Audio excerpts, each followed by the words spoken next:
Lieutenant general retire Faiz Hamid के खिलाफ court martial की कार्रवाई शुरू।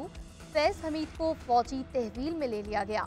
ISPR के मुताबिक टॉप सिटी केस के हवाले से lieutenant general retired Faiz Hamid के खिलाफ आर्मी एक्ट के तहत कार्रवाई शुरू हुई।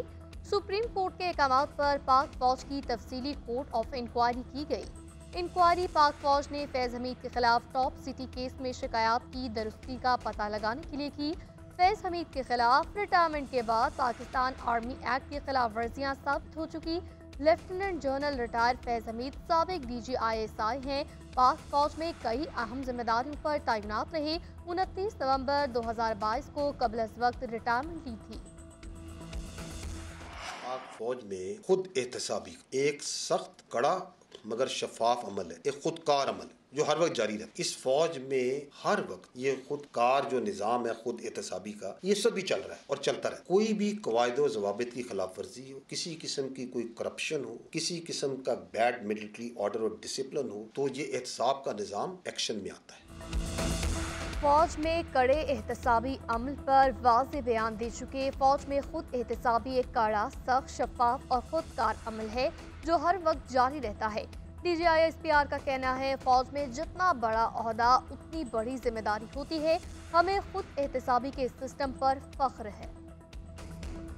बहुत बड़ी खबर है। पाकिस्तान की तारीख में कोई एक आध वाक़या हो तो हो।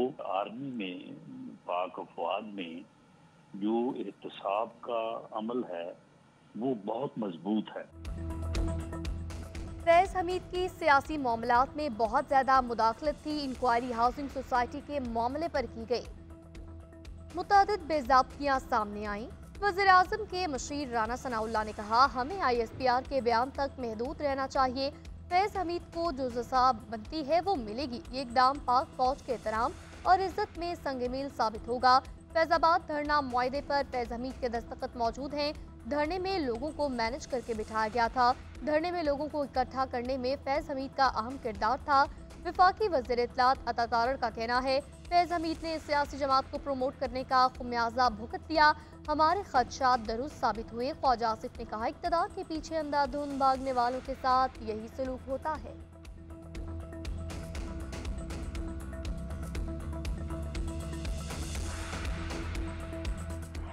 बहुत बड़े बड़े बुर्ज बने हुए उनको भी गिरना है, तो एक साथ पाकिस्तान में सफाई का अमल शुरू हो गया और 9 मई का भी होगा हिसाब किताब। खुलेआम जो बदमाशी हो रही थी अपने एम्बिट्स में बैठ के, उनका भी एहतसाब ऐसा होगा कि पूरी दुनिया देखेगी। अब ये फरिश्ते बन जाएंगे, नेक नन्हे मुन्ने काके बन जाएंगे। ये शुरुआत है, अभी बहुत बड़े बुर्ज गिरने वाले हैं। पाकिस्तान में सफाई का अमल शुरू हो गया। आने वाले दिनों में बानी PTI और तहरीक इंसाफ जमीन पर लेट जाएगी। बानी PTI समेत सब अच्छे बच्चे बन जाएंगे। सेनेटर फैसल वावडा ने कहा फैजाबाद धरना तो बहुत छोटा सा केस है, बात सिर्फ करप्शन तक नहीं रहेगी। फैज हमीद के साथी भी इबरत का निशान बनेंगे। ये पाकिस्तान के लिए ज़बरदस्त फैसला हुआ है। 9 मई वाक़यात की पुष्ट पनाही करने वालों का भी एहतसाब होगा।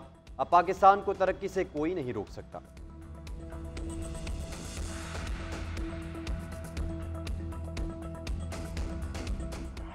फौज एक स्ट्रांग इदारा है, एक इंस्टीट्यूशन है, उनका अपना तरीक़ाकार है। उनके जो लोग रिटायर है या जो लोग इस वक्त सर्विंग है, उनको अपना एक सब्जेक्ट, एक कोड है, वो जैसे चाहते हैं वो प्रोसीड करना चाहते हैं। We are nobody to question anyone. फौज का अपना स्ट्रक्चर है, हम सवाल नहीं उठा सकते।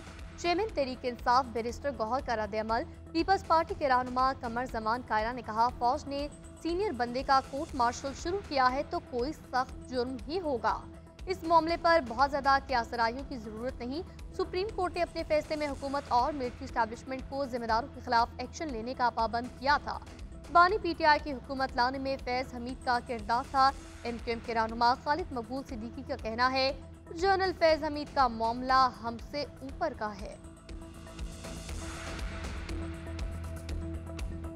मैं आपके शो से बता रहा हूँ, इमरान खान साहब का मिलिट्री कोर्ट में ही ट्रायल होगा because of the May 9th, because he was heading that entire fiasco जो बड़ी अनफॉर्चुनेट May 9th की हुई सारी सिचुएशन। तो आप ये खबर दे रहे हैं हमें? मैं आपको खबर दे रहा हूँ।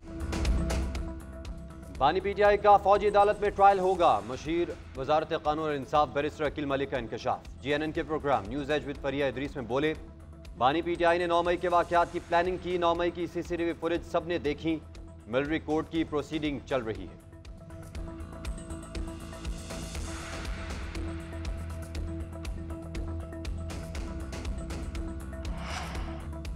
कौमी असम्बली की मजीद 3 नशिस्तें मुस्लिम लीग नून को मिल गई।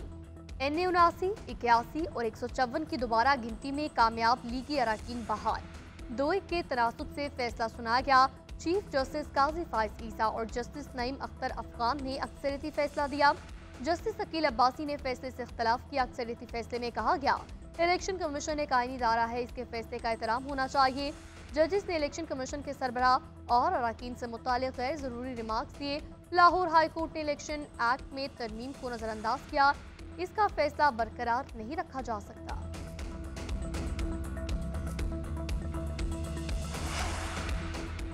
लाहौर हाई कोर्ट के फैसले में आईनी और कानूनी सुकून नहीं के मुदाखलत की जाए। लाहौर हाई कोर्ट ने इंतखाबी तनाज़े पर नहीं, इलेक्शन कमीशन के इख्तियारात पर फैसला दिया। आर्टिकल 199 के तहत हाई कोर्ट किसी भी गैर कानूनी इक़दाम का जायजा लेने के लिए बाइख्तियार है। जस्टिस अकील अब्बासी के फैसले में इख्तलाफी नोट लिखा। रिटर्निंग अफसर का काम महज डाक खाना नहीं होता। दोबारा गिनती की दरख्वास्त मुस्तरद करना RO का इख्तियार और इस्तेहकाक है। इंतखाबी अमल मुकम्मल होने के बाद इलेक्शन कमीशन का किरदार खत्म हो जाता है। इलेक्शन कमीशन का इंतखाबी तनाज़ात पर दिया गया हुक्म दायरे इख्तियार से तजावुज़ है।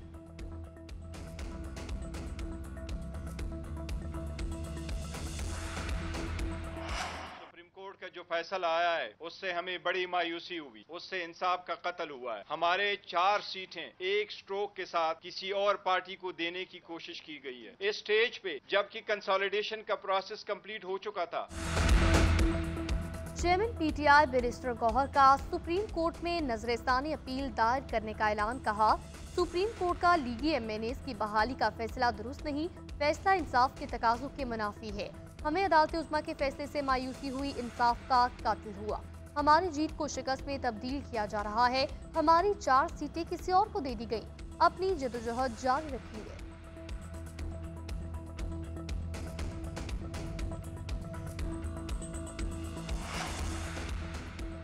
बात नहीं करनी तो ना करें, मुझे कोई जल्दी नहीं। सुप्रीम कोर्ट का फैसला रोकने के लिए इलेक्शन एक्ट में तरमीम की। अब ये आइन में तरमीम करके 2/3 अक्सरियत हासिल करना चाहते हैं। इन्होंने मुल्क की सबसे बड़ी जमात को फौज के सामने कर दिया है। बानी PTI के अडयाला जेल में मीडिया से गैर रस्मी गुफ्तगू बोले। PTI की मकबूलियत बढ़ती जा रही है। चैलेंज करता हूँ, नवाज शरीफ किसी छोटे से ग्राउंड में भी जलसा करके दिखा दें। खौफ का बुत टूट चुका, लोग जेलों में जाने और जान देने से नहीं डरते। कॉल देने लगा हूँ, लावा पक चुका है। राब्तों से मुतल्लिक सवाल पर बोले, उनको जब मालूम होता है कि मेरा एस्टेब्लिशमेंट से राब्ता है तो इनकी टांगें काम जाती हैं। हालांकि मेरा किसी से राब्ता नहीं है, कोई बातचीत नहीं हो रही।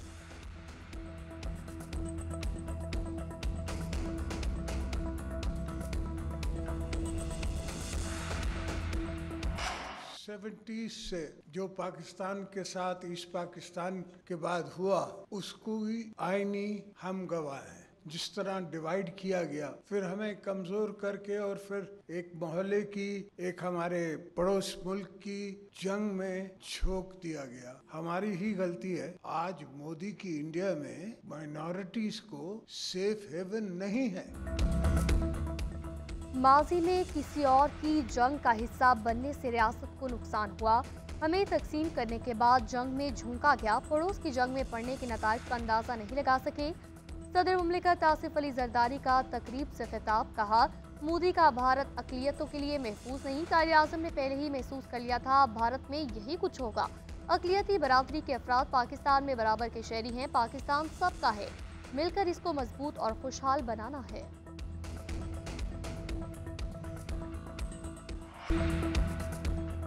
वज़ीर आज़म शहबाज शरीफ का रवा बरस नौजवानों को 10 लाख स्मार्टफोन्स देने का ऐलान। प्राइम मिनिस्टर यूथ प्रोग्राम की तकरीब से खिताब में बोले, नौजवान नस्ल मुल्क की तकदीर बदल सकती है। कायदे आज़म के ख्वाबों की तकमील नौजवानों ने करनी है। तमाम वसाइल नौजवानों के कदमों में निशावर करेंगे। माजी का रोना धोना नहीं, सीख कर आगे बढ़ना है। कौम की तकदीर बदलना है। ज़राअत की पैदावार बढ़ाने के लिए बच्चों को चीन से ट्रेनिंग दिलवाएंगे। अरशद नदीम ने 40 साल बाद पाकिस्तान को गोल्ड मेडल दिलाया, पाकिस्तान का नाम सरबुलंद किया।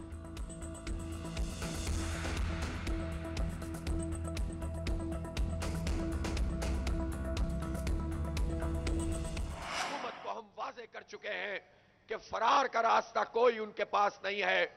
लोगों को रिलीफ देना पड़ेगा। ये जमात इस्लामी है, ये दूसरों की तरह धरना नहीं देती, ये मकसद पूरा करने के लिए धरना देती है। हुकूमत को भागने नहीं देंगे, मुआहदों को पूरा करके सांस लेंगे। अमीर जमात इस्लामी हाफिज नईमुर रहमान का पेशावर में जलसे से खिताब। कहा, जमात इस्लामी किसी के इशारों पर नहीं चलती, ना किसी एम्पायर की उंगली पर चलती है। अवाम ने घरों में नहीं बैठना, वरना हुकूमत IPPs के साथ डील करेगी। हुकूमत ने 41 दिनों में रिलीफ नहीं दिया तो कारकुनों को डी चौक जाने से नहीं रोकूंगा। खैबर से लेकर कराची तक मार्च चलेगा, हुक्मरानों से हक छीन कर रहेंगे।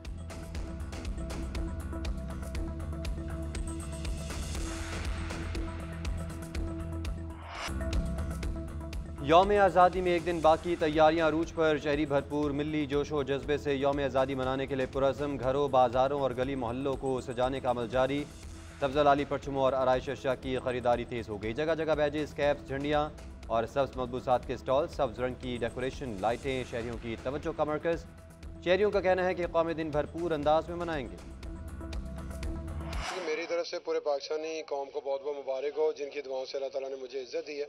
और पैगाम मेरा यही है कि जैसे मेरे लिए आप दुआएं कर रहे हैं, इज़्ज़त मोहब्बत दे रहे हैं, तो इसी तरह इज़्ज़त और मोहब्बत देते रहें, दुआएं करते रहें, तो इंशाल्लाह पूरी दुनिया में पाकिस्तान का नाम रोशन करता रहूँगा।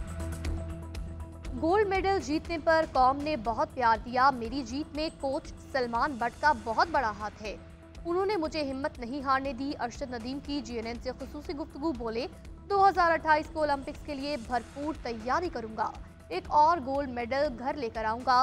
कोशिश होती है बेहतर से बेहतरीन करूं। नीरज चोपड़ा से मुतालिक सवाल पर बोले, वो बहुत अच्छे एथलीट हैं।